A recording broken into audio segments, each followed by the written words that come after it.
Y te atendemos en tu casa. Estamos poniendo la mañana en camino. Son las 10:35 10:35 en todo el país. Estamos escuchando a Andrés Calamaro, el músico argentino, cantante, compositor. Ayer cumplió 60 años y es hora de recibir, tal cual lo habíamos anunciado acá en el 98.7, al senador de la República de Cabildo Abierto. Pone la mañana en camino Raúl Lozano.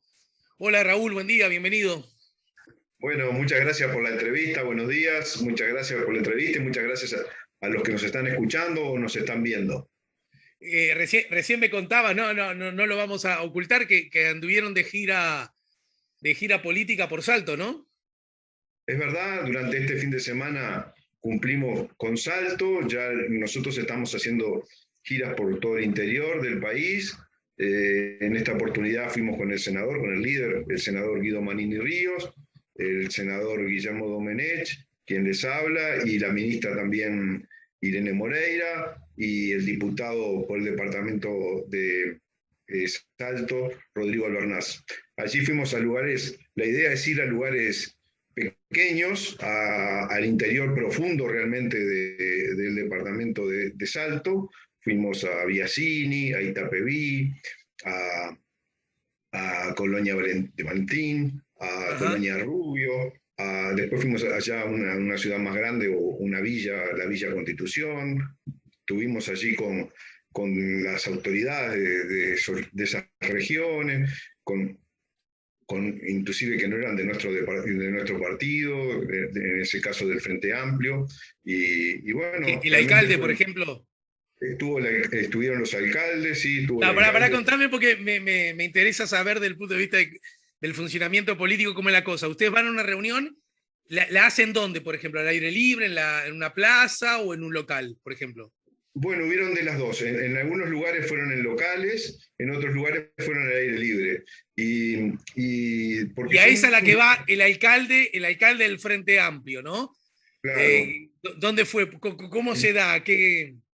En Biasini, por ejemplo, fue el alcalde que es del Frente Amplio, fue también el médico de la región, que también es del Frente Amplio, que está allí, y realmente quedaron muy impresionados con nuestra visita, porque nunca había pasado algo parecido, dicen ellos, que jamás los políticos se habían arrimado ahí, y muchísimo menos todavía en épocas que no son electorales. Es decir, nosotros fuimos allí para rendir cuentas, en el sentido de decir qué es lo que estamos haciendo nosotros, cuáles son nuestros proyectos de ley, y escuchar, por sobre todas las cosas, a la gente, escuchar qué dice la gente con respecto a los problemas que tienen, las inquietudes que tienen en cada región.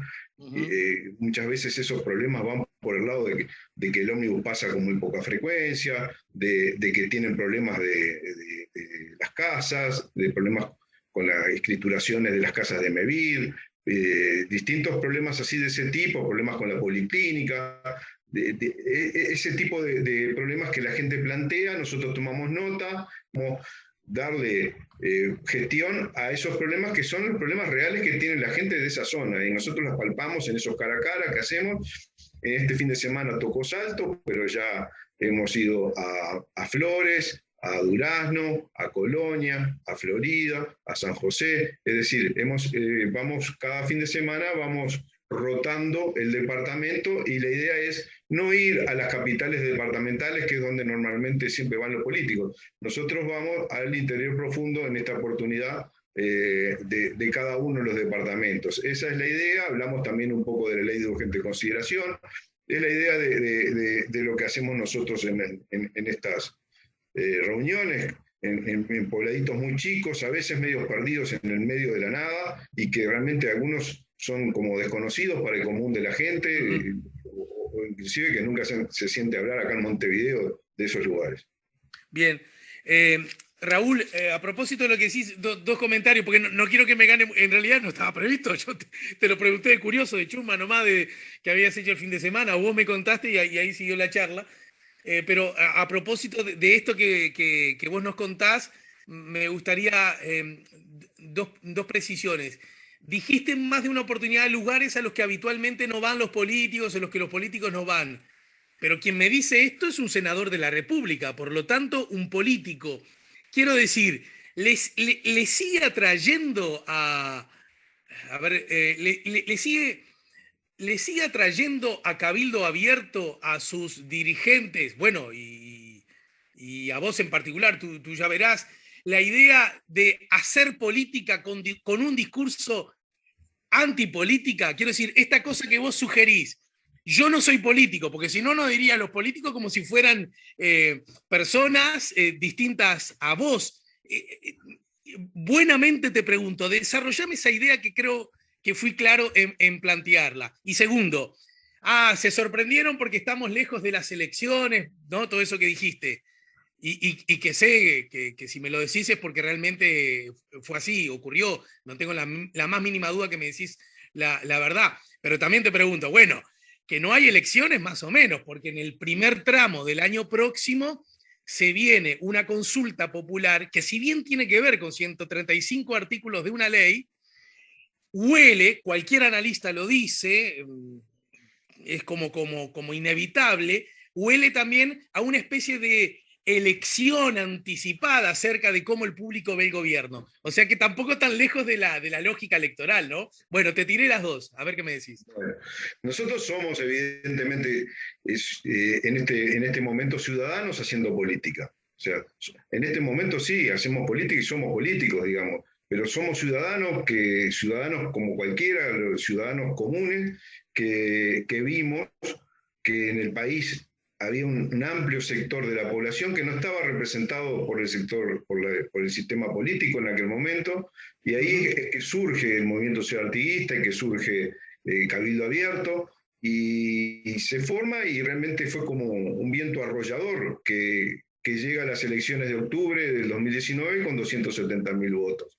Eso fue sorpresa, creo, para todo el sistema, para todos los politólogos, nadie podía prever eso con el nacimiento de Cabildo Abierto. Esa es una realidad, es innegable.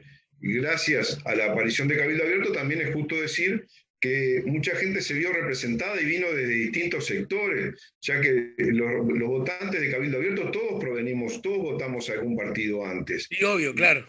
Entonces, excepto los que votaron los muchachos que votaron por primera vez, ¿no?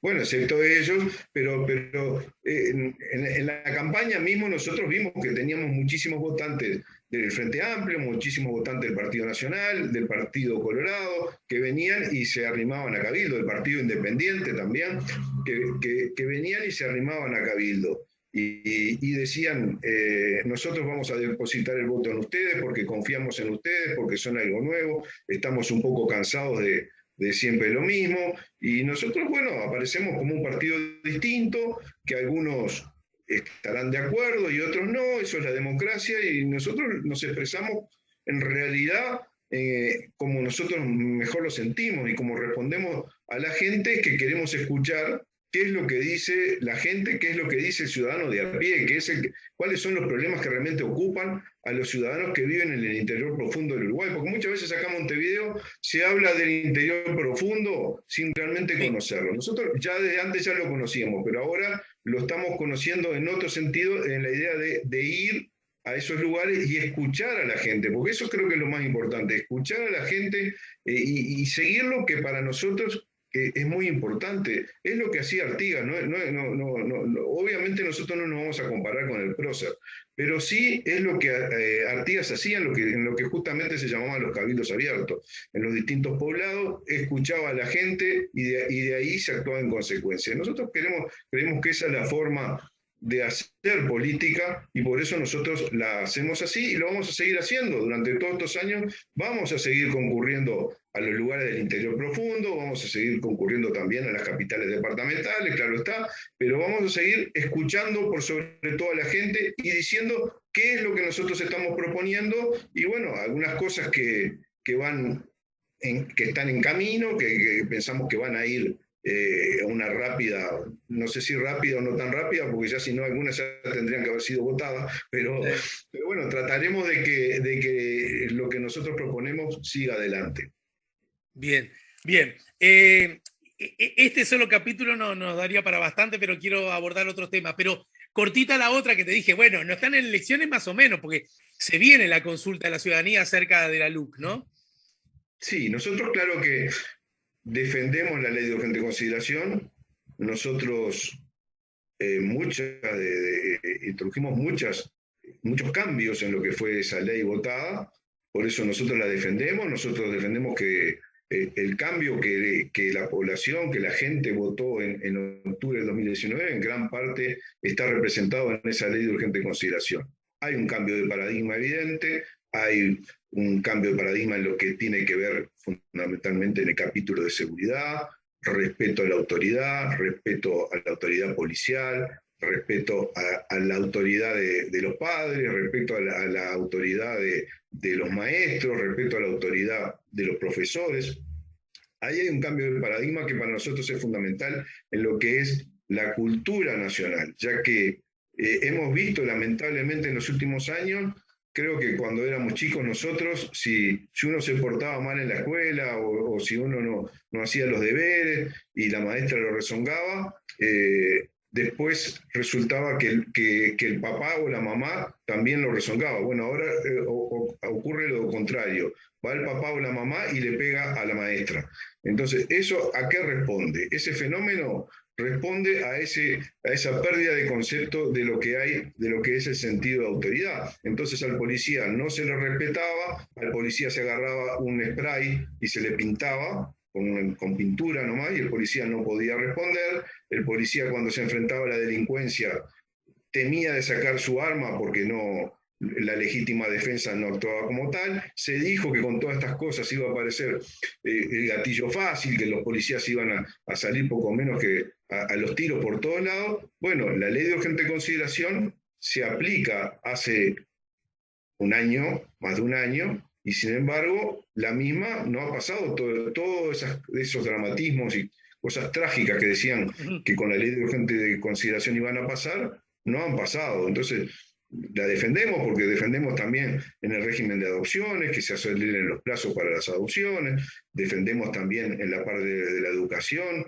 que en realidad para nosotros la educación de la que nadie habla es lo más importante. ¿Cuáles son los resultados? Porque muchas veces acá se insiste con el presupuesto de la educación como para todas las cosas, que de la salud, todos lados. Sin embargo, parece ser de que los resultados no son importantes. Lo importante es dar más presupuesto. Entonces, durante todos estos años del gobierno del Frente Amplio, se aumentó el presupuesto de la educación. ¿Y cuáles fueron los resultados? Y que, bueno, vamos a las pruebas PISA y salimos últimos. Entonces, ¿qué es lo que resuelve el gobierno? No ir más a las pruebas PISA, o si no, directamente no decir cuáles son los resultados que se obtuvieron por nuestros jóvenes. ¿Esa es la forma? No, esa no es la forma. La forma es mejor educación. Mejor educación, aún entendiendo lo que vos decís, de que no necesariamente mejor presupuesto implica mejores resultados, el potencial riesgo que tienes enunciado, te lo planteo para conocer tu opinión, es, entonces aprovechemos a bajar presupuesto, porque no es con el presupuesto que se logran resultados. Esa no podría ser digamos, una lógica equivocada e incluso peligrosa. No, yo digo, para todas no digo que lo hayas dicho tú, te lo planteo, que quizás como respuesta a lo primero, que entiendo que es sensato, ¿verdad? Le estoy invirtiendo mucha plata en mis hijos y mis hijos no están rindiendo lo suficiente. ¿Sabes qué? Para el mes que viene invierto menos plata en mis hijos. Bueno, a lo mejor no pasa necesariamente por ahí, pasa por corregir otras cosas, ¿no? No, por supuesto, por supuesto. Yo no digo de menor presupuesto para nada. Yo digo de que está bien de que se haya aumentado el presupuesto para la educación. Eso para mí es indiscutible. Lo que yo digo es que así como se da más presupuesto, se deben de exigir resultados, mejores resultados. Entiendo. Pero sí estuvo bien, para que quede claro este punto y avanzar a otros. Tú dices que sí estuvo bien que el Frente Amplio aumentara, como es objetivo, esto creo que está fuera de discusión, el presupuesto destinado a la educación. Estuvo muy bien, lo que sí que no se ocupó de mejorar la calidad de la educación. O sea, se preocupó en darle más presupuesto, y eso estuvo muy bien, pero ¿cuál es el objetivo final? Mejorar la calidad de la educación de nuestros jóvenes.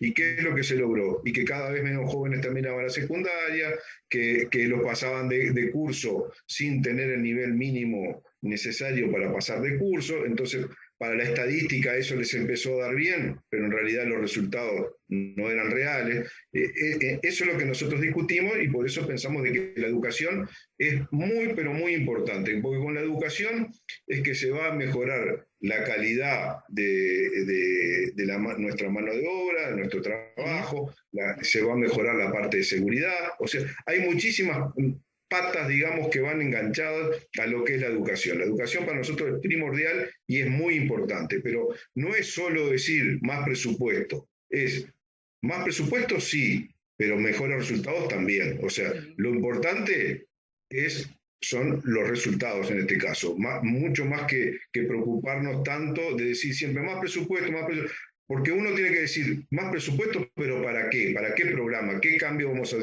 introducir en la educación para darle más presupuesto? Tiene que haber una respuesta, ¿verdad? El presupuesto en buena medida no es lo único y entiendo perfectamente tu punto, pero el presupuesto en buena medida tiene que ver con el salario de los trabajadores en general, el soldado, el policía o la maestra.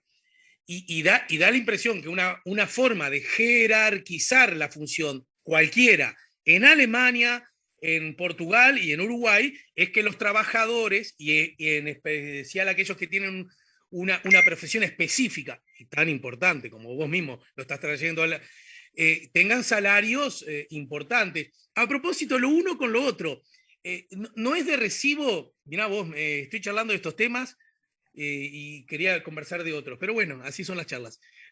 No es de recibo que una buena política pública que desarrolla el respeto a la profesión es, por ejemplo, mejorar las condiciones de trabajo, incluido fundamentalmente el salario de los trabajadores. Y hablo porque durante este periodo gobernado por la izquierda, si hay algo que no se puede discutir es que justamente, ya que hablabas vos, los policías ganan mejores salarios, muy bajos aún, esta es mi opinión, pero mejores salarios con relación a anteriores gobiernos. Y eso no es también apoyo a la policía, porque yo veo que vos, Cabildo Abierto y el gobierno en general, ¿no? Hablan mucho del apoyo a la policía, que la policía se sentía sola, abandonada, desacreditada, no apoyada. Y pregunto, pero resulta que en estos tiempos tuvo notorios aumentos de salario, también mejor equipamiento técnico, tecnológico, de insumos, logísticos y también incluso hasta el derecho a formar su propio sindicato. Pregunto con honestidad, ¿eso no luce como gestos explícitos de apoyo a la policía? Por supuesto que sí, apoyamos, digamos, que hayan mejorado y para nada discutimos, al contrario, estamos totalmente de acuerdo que le hayan mejorado los niveles salariales, que hayan mejorado todo lo que tiene que ver con el equipamiento, el uniforme, digamos. Con eso estamos totalmente de acuerdo, con todas esas mejoras que sin dudas se dieron durante los gobiernos del Frente Amplio. En eso nosotros no ponemos ninguna diferencia. La diferencia está en que cuando uno ve resultados y se da lo mismo que en la educación, dice, pero ¿cómo? Están mejor equipados, mejor pagados, mejor uniformados, y mejores vehículos, y sin embargo los resultados son peores. Eso es lo que nosotros decimos. ¿Qué es lo que está pasando ahí? Hay algo que no está cerrando, ¿verdad? Le damos todo, pero los resultados son peores. Digo, entonces, por esa otra línea, ese es el cambio de paradigma que nosotros decimos. Y lo mismo en la parte de la pobreza, ¿no? Digo, la pobreza, que tanto se hablaba durante la pobreza y que a nosotros realmente nos preocupa y nos ocupa muchísimo en el trato por los más débiles, por los más frágiles. Digo, ¿cómo puede ser que en un país que tuvo los mejores años de economía, los asentamientos no pararon de crecer? No hay algo que nos cierra, no hay algo que está raro, hay algo que está raro. Entonces, hay que cambiar algo, porque si no, si seguimos haciendo lo mismo, vamos a seguir aumentando nuestros asentamientos irregulares y va a seguir la gente marginada viviendo de los planes sociales, que por supuesto que los apoyamos, pero los planes sociales tienen que ser una herramienta para mejorarle la calidad de vida a la gente. ¿Y cómo? Y dándole las herramientas para que puedan desarrollarse, para que puedan trabajar. Nosotros no nos oponemos, al contrario, estamos de acuerdo. Pero ¿qué dignifica a las personas? El trabajo como tú lo estás haciendo ahora, que estás trabajando, eso es lo que dignifica. No que espere de que del Estado le venga su cuota y vaya a cobrarla todos los principios de mes o fines de mes. Me parece que por ahí es que viene la cosa, darle a la gente oportunidades Pero tú de dices que hay trabajo algunos... y de enseñanza. Senador, vos decís que... ¿Cuántos años tenés vos, Raúl? Yo tengo 62. Yo tengo 56. En la escuela estábamos muy lejos, pero a esta altura ya no estamos tan lejos, ¿verdad? Claro que no, claro que no. Bueno. Por suerte, me venís alcanzando. Esa fue una maldad innecesaria. Lo que te quiero decir es, esto último que señalás, ¿no? El famoso tema, por supuesto, que viva del Estado, etcétera. ¿Vos pensás honestamente, puede que haya un caso, sí, que la gente que recibe esas ayudas por parte del Estado tiene la chance de conseguir o de tener un buen laburo y lo deja por conseguir esos pesos? ¿Es sensato plantearlo en esos términos? Esa es una. Y la otra, es verdad, justo me lo decís a mí, que laburo desde que estoy en segundo de liceo, ¿verdad? Y toda la plata para mis viejos, toda. Raúl, mírame cómo te lo digo, toda. Bueno, bien, así que ahí de esa... Conoces el tema. Lo conozco muy bien.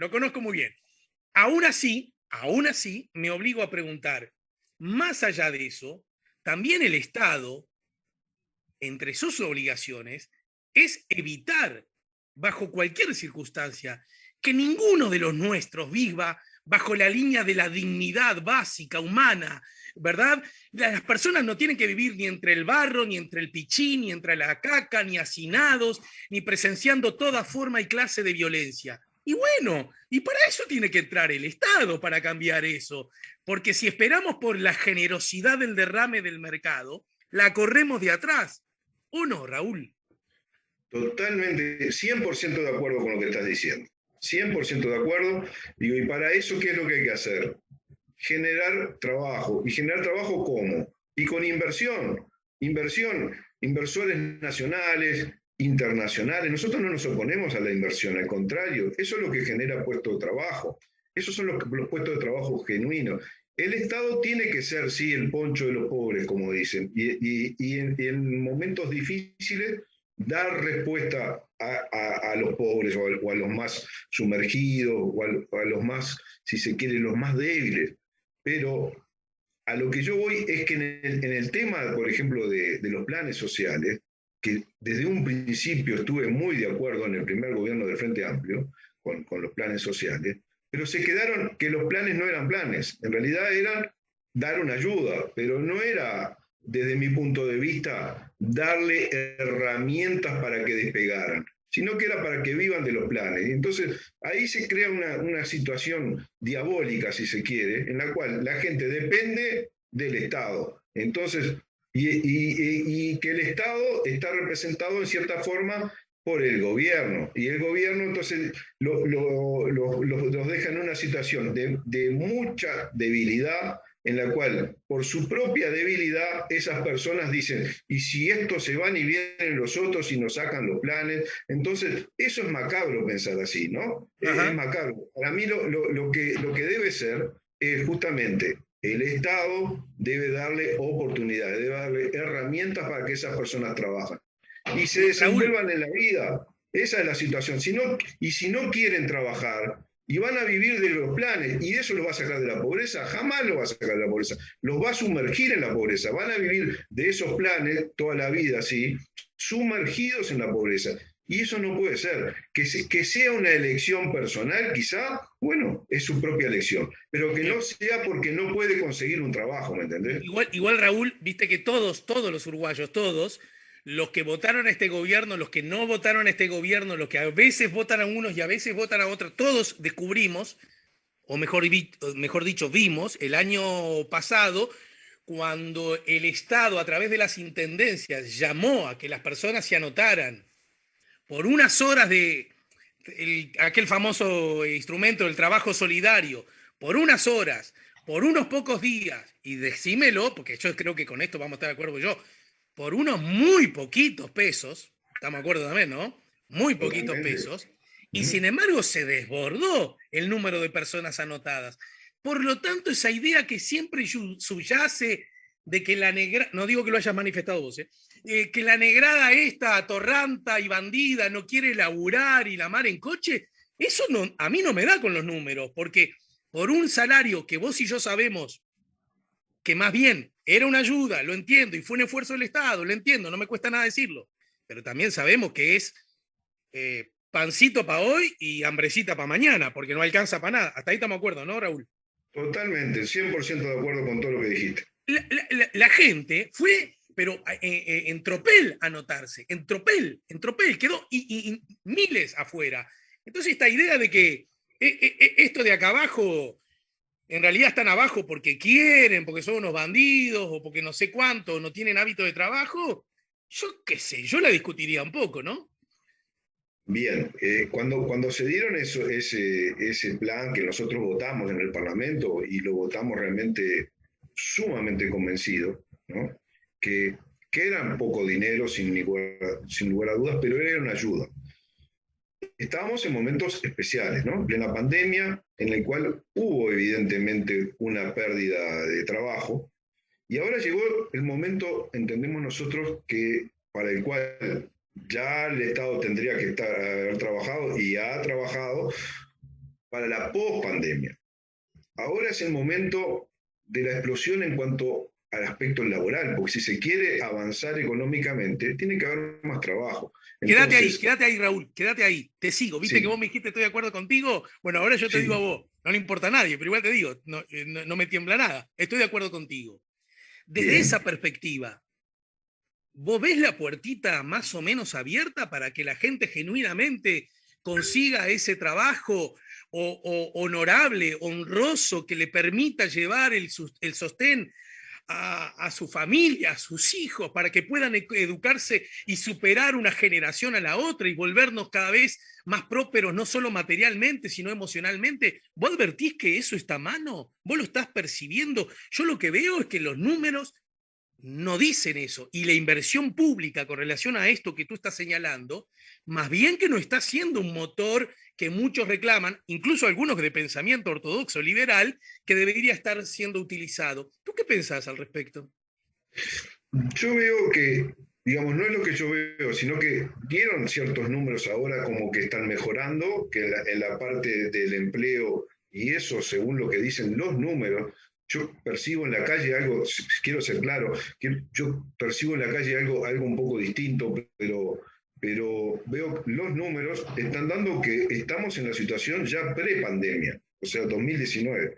Estamos como cuando estaba en el 2019 el gobierno del Frente Amplio en el aspecto del trabajo. El Ahora va a año haber pasado 100.000 nuevos cayeron a la pobreza en el marco de la pandemia. ¿Vos decís que esos 100.000 nuevos ya dejaron de ser pobres? No, no, para nada, para nada. Ojalá, pero y para eso creo que tenemos que trabajar y trabajar mucho para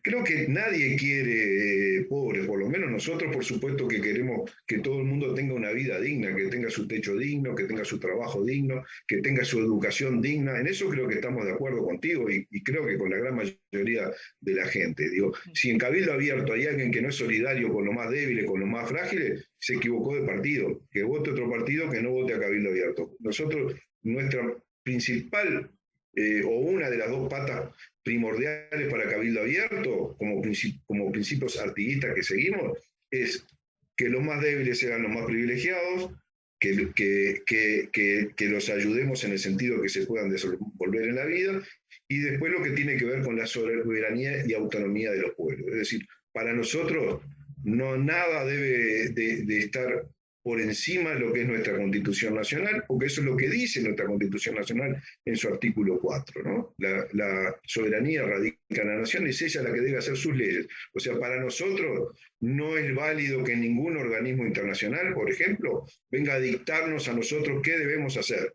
Nosotros lo tenemos que resolver como uruguayos que somos, como orientales que somos, y lo tenemos que resolver juntos, no es con divisiones, no es unos los que están en el gobierno tratando de hacer una cosa y los que están en la oposición poniendo palos en la rueda. En ese sentido, Cabildo Abierto lo que quiere hacer es tender puentes.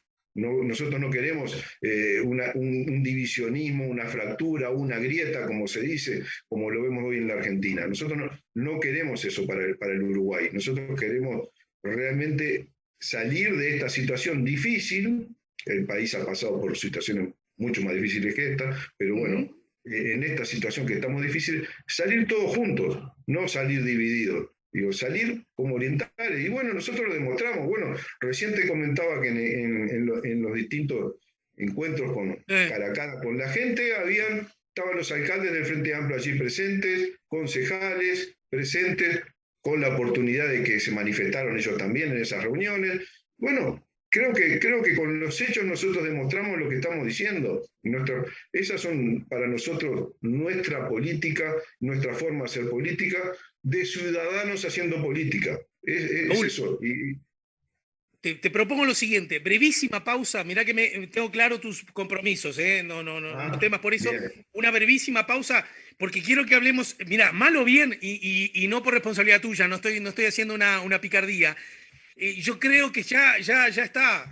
Vamos a dejar de hablar de los problemas, de lo mal que hizo las cosas el Frente Amplio, porque en todo caso, por algo se cambió el gobierno, ¿no es cierto?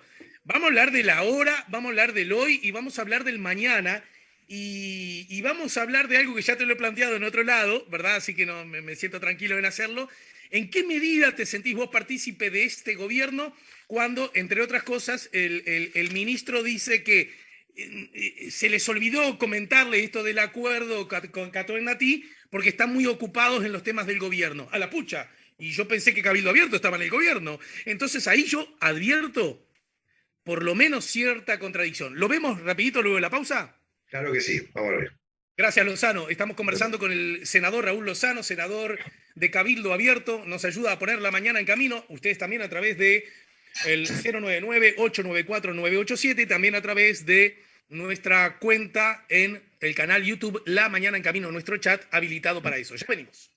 Que de alguna manera entendía que la interpelación fue muy útil para la ciudadanía en general, para el sistema político en general. Y coincido yo, porque creo que ha habido más información. Además, el resultado, cualquier mirada política atenta puede advertir, bueno, sí, respaldamos lo hecho por los ministros, pero también proponemos cosas nuevas. Ahí la incidencia de los socios de la coalición ha sido bien explícita y bien notoria, ¿no? Pero aún así, en ese contexto, cuando el ministro interino, en este caso de Transporte y Obras Públicas, el ahora ministro del Interior, el ex senador Heber, señalaba que de alguna manera ansiosos por los asuntos de gobierno, las preocupaciones de gobierno, omitieron compartir esos datos con sus socios. Bueno, realmente salta que entonces esos socios parecen no estar en el gobierno, porque si las ansias del gobierno justamente motivaron a actuar pronto, listo y ya, bueno, de alguna manera era lógico que sus socios estuvieran al tanto y dieran sus miradas. ¿No te sentís un poco de costado entonces en esto de gobernar la República? Yo comparto eso, que realmente nunca debió haber sucedido eso, ¿no? Máxime que nosotros tenemos el vicepresidente de la Administración Nacional del Puerto, que es de Cabildo Abierto. Entonces, sin duda que estamos de acuerdo con lo que tú estás expresando ahora. Somos parte de la coalición y esas cosas evidentemente no deben de pasar. Nosotros integramos esta coalición de gobierno porque en nuestra percepción sentimos de que la gente en el octubre del 2019 votaba por un cambio y entonces en noviembre del 2019 vimos que la forma de votar el cambio era apoyar a la coalición de gobierno. Nos sentimos, firmamos un compromiso por mi país, y en el mismo lo estamos respetando a rajatabla. Pero ¿qué pasa? Nosotros no podemos defraudar a toda esa gente que votó el cambio y, digamos, no acompañar a este gobierno. Nosotros nos sentimos parte de este gobierno. Y nosotros, porque se ha hablado de lealtad, y lealtad para nosotros no es siempre decir que sí a todo. Lealtad para nosotros es decir que sí, y cuando entendemos que hay que decir que no, decimos que no. Entonces, por ahí hay un poco de diferencia con respecto a lo que se ha entendido históricamente de lo que son las coaliciones de gobierno.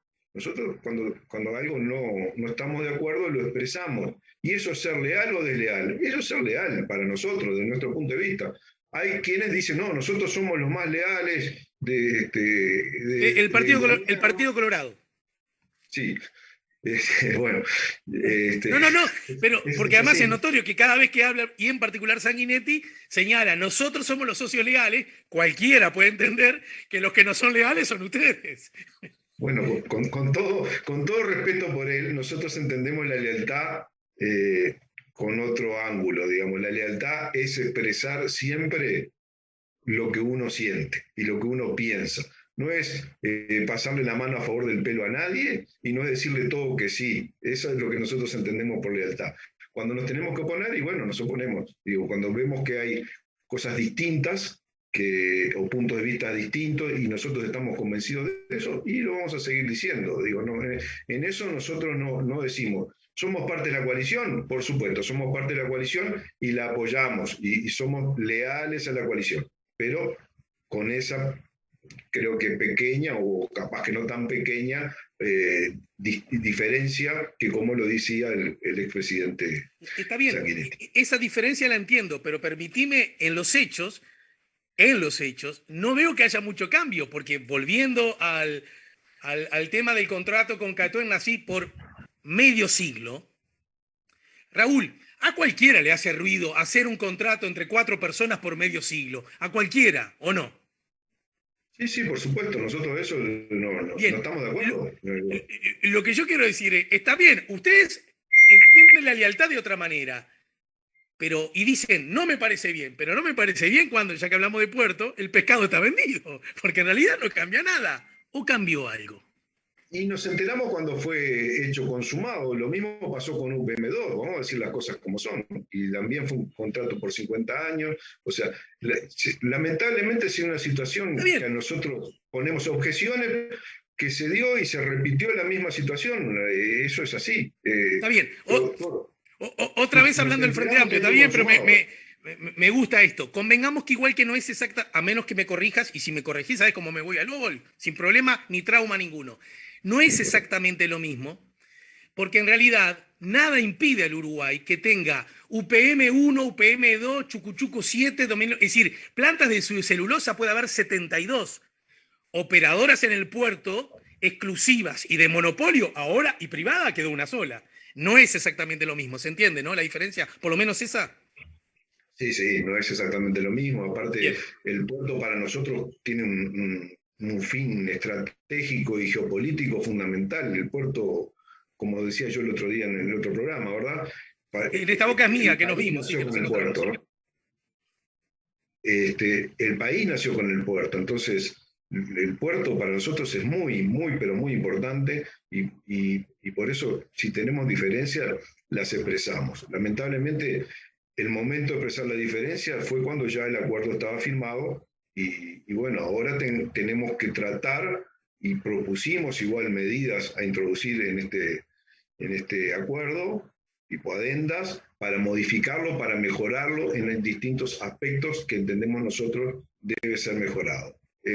Hablamos con la empresa Catonatí, hablamos también con Montecom, o sea, hablamos como siempre con todo el mundo. Nosotros no dejamos, con todos aquellos que están involucrados en un tema, no dejamos de hablar. O sea, con todos conversamos y planteamos puntos de vista. Y la propia empresa manifestó su voluntad de que no quiere vender, que no tiene intención de vender, lo reiteró varias veces. Bueno, ahí va, hablemos de eso, porque ustedes han sido muy, diría, específicos, y en el buen sentido lo señalo, con la obsesión de que quede claro que si la empresa hoy, mañana o pasado, o dentro de 45 años, piensa vender, ¿verdad?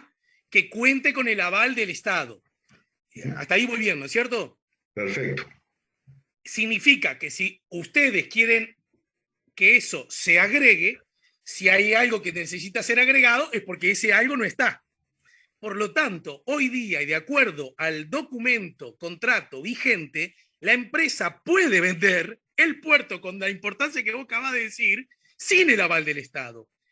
Y parte de los senadores del gobierno se enojaron con parte de los senadores de la oposición cuando estos hablaban de que esto afecta a la soberanía.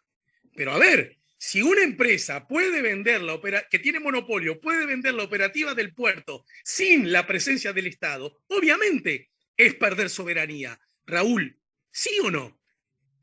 Nosotros lo presentamos como una de nuestras objeciones.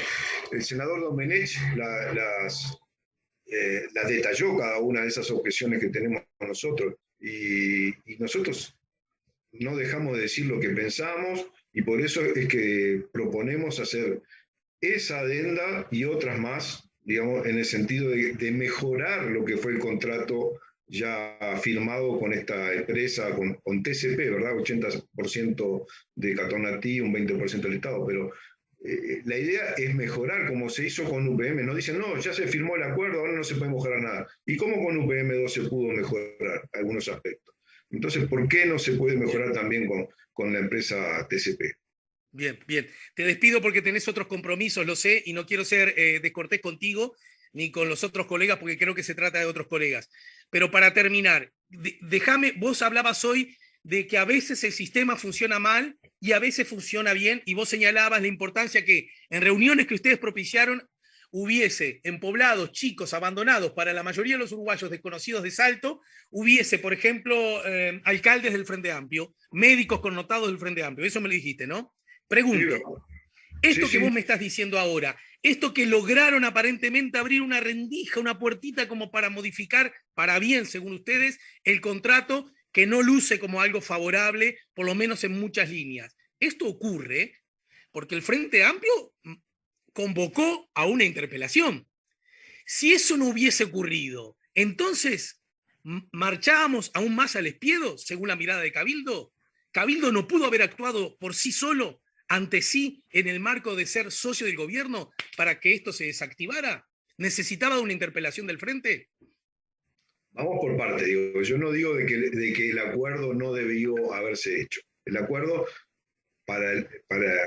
tiene un fin fundamental, que es constituir a nuestro puerto en un puerto hub, ¿verdad? Un puerto que juegue en las grandes ligas, para decirlo claro, ¿no? Entonces, sea con TCP, con Montecon o con quien sea, el acuerdo de alguna manera debería haberse hecho como se hizo. Que se pueden haber mejorado las condiciones del acuerdo, bueno, ahí están nuestras objeciones. Por Pero menos que tiempo. por menos tiempo, que el dragado se hiciera en forma entre la empresa y el Estado, que no fuera solo el Estado, no sé. Hay distintos aspectos que nosotros pensamos que se podían haber mejorado, como en el caso de UPM2, que el tren lo pagaran en forma conjunta, ¿verdad? Que lo mismo con la terminal portuaria, digamos. Exacto, porque también hay que ver las cosas como son. Si uno dice, tenés una terminal portuaria y firmás un acuerdo que decís que el dragado va a ser a 14 metros, pero ni siquiera vos después podés decir, bueno, hagamos el dragado a 14 metros, sino que te tiene que autorizar Argentina, me parece que estamos en un problema. Digo, o podemos llegar a estarlo, ¿verdad? Entonces, ya se firmó con un PM2 que el puerto debe tener 14 metros. Y sin embargo, Argentina aún no ha dicho que sí a los 14 metros. Eso es lo que decimos nosotros, digamos, acuerdos completos en los cuales si vamos a convenir algo con alguna empresa multinacional, como son en estos dos casos, debe de haber acuerdos que nos respalden, porque si no vamos a estar en grandes problemas después, ¿verdad? Porque si un día UPM2 viene y dice, nosotros convenimos que tenía que estar a 14 metros, pero sin embargo el puerto sigue a 12 metros 60.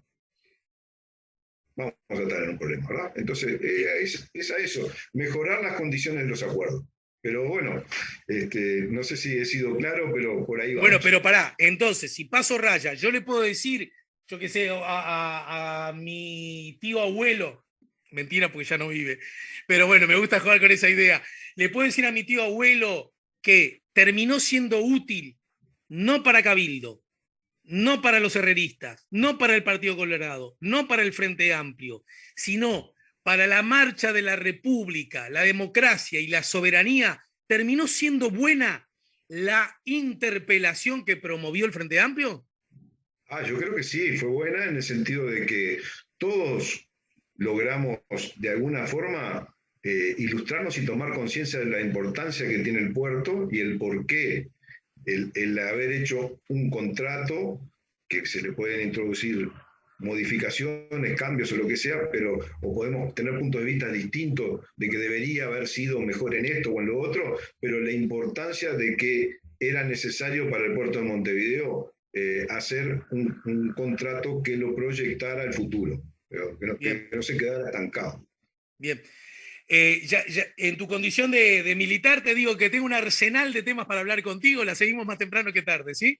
Bueno, perfecto. Bueno, muchas gracias por la entrevista y estamos, como siempre, a las órdenes para ustedes. Gracias, senador.